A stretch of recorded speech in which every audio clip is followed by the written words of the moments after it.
महावीर भगवान का समवसरण लगा हुआ है। उस समवसरण में जो 14,000 महामुनिराज विराजमान हैं, उनमें से एक महामुनिराज धन्य कुमार जी हैं। 28 मूल गुणों की साधना करते हैं और शुभ उपयोग में रह करके अशुभ उपयोग से अपना बचाव करते हैं और शुद्ध उपयोग की साधना करते हैं। संसारी प्राणी अनादि काल से अशुभ उपयोग में रह करके घोर पाप कर्मों का आश्रय बंद करने वाला रहा है। जिनको सद्गुरु की कृपा से सन्मार्ग मिल जाता है, वे शुभ उपयोग और शुद्ध उपयोग को प्राप्त करने का पुरुषार्थ करते हैं। धन्य कुमार जी ने जैसे ही पापों का त्याग किया था, मुनि दीक्षा अंगीकार की थी और निर्विकल्प होकर के अपने आत्मा के स्वभाव में डूब गए थे। आत्मा के स्वभाव में डूबते ही आचार्य कहते हैं जीव की असंख्यात गुणी नजरा होने लगती है।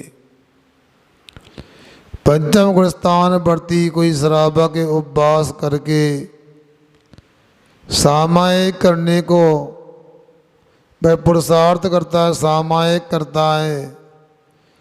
और कोई मुनिराज जो सभी प्रकार के पापों का त्याग कर चुके हैं, जो आकिंचन हो गए, ऐसे मुनिराज आहार में भी प्रवृत्ति करते हैं।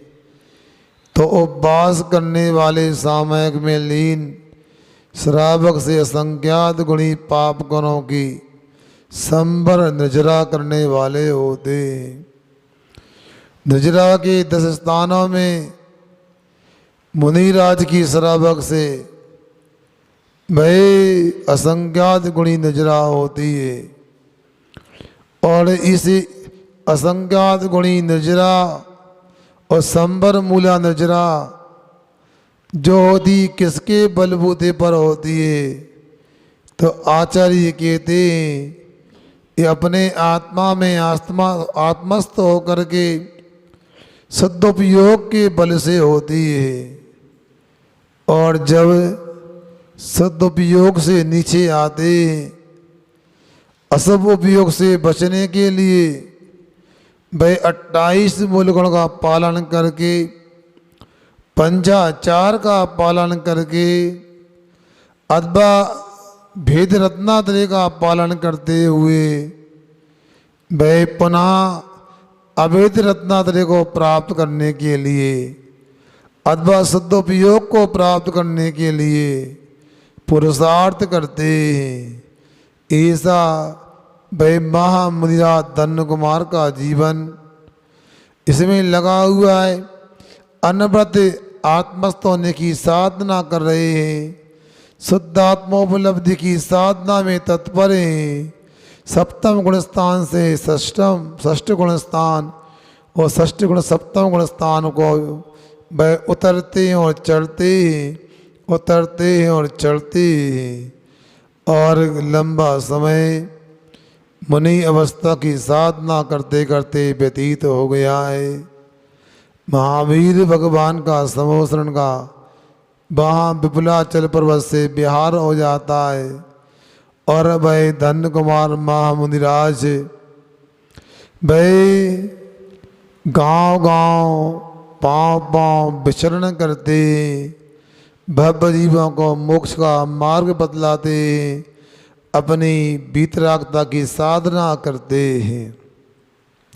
और मुनिराज ने केशलंचन किया और केशलंचन करते समय उनको लगा शरीर क्षीण होने वाला है। एक मस्तक के बाल भी देखो अपना रंग बदल रहे हैं। एक सिर का बाल भी सफ़ेद हो जाता है तो वह एक डाकिया की तरह होता है, एक पोस्टमैन की तरह होता है। वो अपने लिए एक बात लेकर के आता है, एक सूचना लेकर के आता है, जो करना है जल्दी करो, समय का कोई भरोसा नहीं है। गतिशील करो चरणों को, मंजिल पास नहीं है। काल चक्र गतिमान किसी का दास नहीं है। जीवन की हर श्वास सार्थक कर डालो तुम, श्वासों पर पलवर का विश्वास नहीं है, पलवर का विश्वास नहीं है। और वह धन्य कुमार महामूद राज इन पंक्तियों पर विचार कर रहे हैं। ये तो मेरा सौभाग्य, महावीर भगवान के समोसरण में, उनके पावन पाद मूल में मैंने राज वैभव का त्याग करके दिगंबरी दीक्षा को स्वीकार किया है, अंगीकार किया है। वाकई में मैं सौभाग्यशाली हूँ, जिसके लिए देवराज इंद्र भी तरसते हैं। उस सकल संयम को मैंने धारण किया है, मगर वृद्धावस्था आ गई है और मुझे कुछ आगे भी कुछ करना चाहिए। क्योंकि यदि मान लो आगे कुछ नहीं सोचूंगा तो सब गड़बड़ हो जाएगा। विद्यार्थी जुलाई से लेकर मार्च अप्रैल तक अध्ययन करता है और यदि परीक्षा के समय सावधान नहीं होता है, सजग नहीं होता है, परीक्षा स्वीकार नहीं करता है, परीक्षा में नहीं बैठता है, तो पूरी वर्ष की उसकी मेहनत, उसका पुरुषार्थ व्यर्थ चला जाता है। कोई व्यापारी व्यापार करता है, अपने व्यापार में अनेक प्रकार के रत्नों का संग्रह कर लेता है, रत्न राशि का उपार्जन कर लेता है और उसको अपने घर में ला करके भाई खजाने में रखता जाता है। और यदि किसी संयोग से घर में आग लग जाती है तो वह पूरा प्रयास करता है कि आग से मैं अपने घर को बचाऊं, और यदि आग से घर को नहीं बचा सकता हूँ तो जो रत्नों का खजाना उसको निकाल करके ले जाऊं। और यदि ऐसा नहीं कर पाऊँगा तो गड़बड़ हो जाएगा। शीघ्रता से अपने रक्षों की संभाल कर, रत्नों की संभाल करता है, अपनी निधियों को, सोना चांदी को संभालता है और वह क्षेत्र से क्षेत्रांतर चला जाता है। उसी प्रकार जो साधक, जो व्यक्ति वृद्धावस्था आने पर अपने सम्यक दर्शन, सम्यक ज्ञान और सम्यक चारित्र रूपी रत्नों को नहीं संभालता है, उसके लिए बाद में पछतावा ही हाथ लगता है और पूरे जीवन का श्रम परिश्रम व्यर्थ चला जाता है।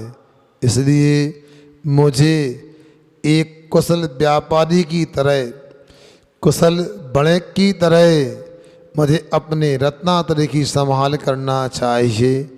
अर्थात मुझे अपने रत्नों को गति से गत्यांतर ले जाने का वह पुरुषार्थ करना चाहिए। अर्थात समाधि मरण संलग्ना व्रत को स्वीकार करना चाहिए। शास्त्रों में ऐसा कथन आया है कि संलग्ना किसका नाम होता है, संलग्ना आखिर खेती कैसे हैं, तो परम पूज्य संबत स्वामी कहते हैं, उपसर्गे दुर्भिक्षे जरसी रोजायाम तिल प्रतीकारे धर्माय तनु विमोचन माऊ संलग्ना मारिया। यहाँ गणधर परमेश्वरी, आचार्य परमेश्वरी, तीर्थंकर भगवानों की, तीर्थंकर भगवंतों की देशना को ग्रहण करके शास्त्र में कहते हैं, जब उपसर्ग आ जाता है दुर्भिक्ष फैल जाता है, अकाल का समय होता है, बुढ़ापा आ जाता है और ऐसा रोग हो जाता है जिसका प्रतिकार संभव नहीं है। कोई किसी भी तरीके से उपचार होना संभव नहीं है। तो धर्म की रक्षा करने के लिए, धर्म को गति से गत्यांतर ले जाने के लिए शरीर का त्याग करना, ये संलेखना कहा गया है। संलेखना शब्द भाई सतलेखना से संलेखना बना है, अच्छी तरह से लेखन करना, कृस करना, कमजोर करना, नष्ट करना। किसको नष्ट करना, किसको क्रस करना? बाहर में शरीर को क्रस करना, अंदर में कसायों को क्रस करना। ये संलेखना कसाय और शरीर के क्रस करने की अपेक्षा से दो भेद वाली भी कही जाती है। कसायों को कमजोर करना, कसाय को क्रस करने का नाम कसाय संलेखना होता है। उसी प्रकार शरीर को क्रस करना, ये संलेखना का दूसरा भेद काय संलेखना होता है। आचार्यों ने दो प्रकार की संलेखना की विधि बताई है। मूलाचार ग्रंथ में परम पूज्य बटकेर स्वामी की बात को हम समझें तो उन्होंने कहा संक्षेप प्रत्याख्यान और व्रत प्रत्याख्यान। प्रत्याख्यान का मतलब अंतिम समय में सब कुछ त्याग करना, संलेखना का अनुष्ठान करना, ये प्रत्याख्यान जानना चाहिए। संक्षेप प्रत्याख्यान यह होता है कोई बाढ़ आदि में बह जाए और उस समय कोई उपाय बचने का नहीं, चारों प्रकार के आहार का त्याग कर देना, ये संक्षेप प्रत्याख्यान है। कोई ऐसी बाधा उत्पन्न हो जाए, तत्काल जीवन समाप्त होने की संभावना है, तो संक्षेप प्रत्याख्यान होता है।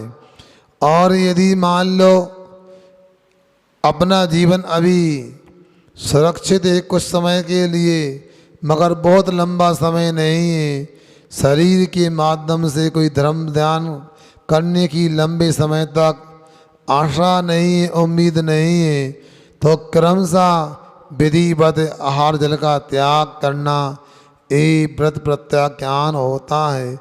ऐसे दो प्रकार की संलेखना की बात कही जाती है। उपसर्ग की बात आई, आपको पता होना चाहिए जब किसी प्रकार की अपने पाप कर्म के उदय से बेसी बाधा उत्पन्न हो जाती है, जिसको सहन करना कठिन है, उसका नाम उपसर्ग होता है। उपसर्ग भी बाधा करने वालों के द्वारा के अपेक्षा से, बाधा पहुंचाने वालों की अपेक्षा से चार प्रकार के उपसर्ग कहे जाते हैं। देवकृत उपसर्ग, त्रंचकृत उपसर्ग, मनुष्यकृत उपसर्ग और प्रकृतिकृत उपसर्ग होता है। पूर्व के वेद के या राग के बस होकर के देवों के द्वारा जो बाधा पहुंचाई जाती है उसको देवकृत उपसर्ग कहते हैं। जैसे पारसनाथ भगवान के ऊपर संबर देव ने घोर उपसर्ग किया था 7 दिनों तक, ये देवकृत उपसर्ग होता है। जैसे देशभूषण और कुलभूषण मुनिराज पर उपसर्ग हुआ था, ये देवकृत उपसर्ग होता है। फिर बात आती है त्रंचकृत उपसर्ग की। जैसे सुकुशल मुनिराज पर अचानक आहार को जा रहे थे और शेरणी के द्वारा उपसर्ग हुआ था। भाई सुकुमाल मुनिराज खड़गासन से साधना में तत्पर थे और एक सियालनी के द्वारा उनका शरीर का भक्षण किया गया था, ये त्रंचकृत उपसर्ग होता है। और जो पांडवों के ऊपर दुर्योधन के परिवारजनों के द्वारा बाधा उत्पन्न की गई थी, वह मानवकृत उपसर्ग होता है। जो गज कुमार मुनिराज के ऊपर जो उनके पूर्वी अवस्था के ससुर भी कह सकते हैं, जिनसे विवाह होना था उस कन्या के पुत्र भी कह सकते हैं, उनके द्वारा जलती हुई धधकती हुई अंगारों की सिगड़ी सिर पर रखी गई थी। जैसे पगड़ी पहनाते धधकती अंगारों की सिगड़ी रखी गई थी। ये मानव कृत उपसर्ग होता है और प्रकृति कृत उपसर्ग वह होता है। जैसे आप लोगों को पता है 32 मुनिराज वह कौशाम्बी नगरी में साधना कर रहे थे, अचानक यमुना नदी में बाढ़ आ जाती है, बह जाते हैं। उसी प्रकार कोई अग्नि आदि में जल जाते हैं, अथवा और भी अनेक प्रकार के प्रकृति के द्वारा कोई प्रकोप होता है। जैसे अभी भूस्खलन है, अथवा बादल पड़ जाए, वर्षा तेज हो जाए, तो ऐसी प्रकृति की विपरीत स्थिति में मुनिराज पर जो बाधा होती है उसको प्रकृति के उपसर्ग कहते हैं। ऐसे उपसर्ग आने पर और जिसका निवारण संभव नहीं है, मुनिराज चारों प्रकार के आहार का त्याग करके अपने धर्म की रक्षा करने के लिए शरीर का त्याग करते हैं। दुर्भिक्ष होने पर वर्षा ना हो, किसान के खेत में अनाज उत्पन्न ना हो, वह कूप आदि में जल का अभाव हो जाए, तो ऐसी परिस्थिति में अपने धर्म की रक्षा करने के लिए जो अनुष्ठान किया जाता है वह यहाँ पर वह भी संलेखना जानना चाहिए। तीसरी बात, जरसी रुझायाम। जरसी का मतलब बुढ़ापा आने पर। बुढ़ापा का मतलब क्या होता है? ऐसा बुढ़ापा इसका प्रतिकार करना संभव नहीं है। आँखों से दिखना बंद हो जाए, पैरों से चलना बंद हो जाए, खड़े होने के बाद आहार लेने की सामर्थ्य ना हो अथवा खड़े ही ना हो सके, ऐसा बुढ़ापा आ जाए। कानों से सुनना बंद हो गया, दांतों से चबाना बंद हो गया, दांत ही निकल गए। इतना ही नहीं, भाई आंतें भी भोजन को पचाने में समर्थ नहीं रही, कमर पूरी झुक गई, मुनिचर्या का पालन करना संभव नहीं है। ऐसे बुढ़ापा आने पर भी शरीर का त्याग किया जाता है। अंत में कहा गया कि भुजायाम निप्रतिकारे, ऐसा रोग हो गया असाधा वेदनी कर्म के उदय उदीर्णा के कारण कि उसका कोई उपचार संभव नहीं है। आप लोगों को कुछ दिन पहले बतलाया था, मेरे साथ में 10 मुनिराजों की दीक्षा हुई। उनमें एक हमारे साथी मुनि प्रचुन सागर जी की भी दीक्षा हुई और उनके लिए कुत्ते ने काट लिया था और कुत्ते के काटने से समय आने पर वो रेबीज के रूप में रोग उत्पन्न हो गया।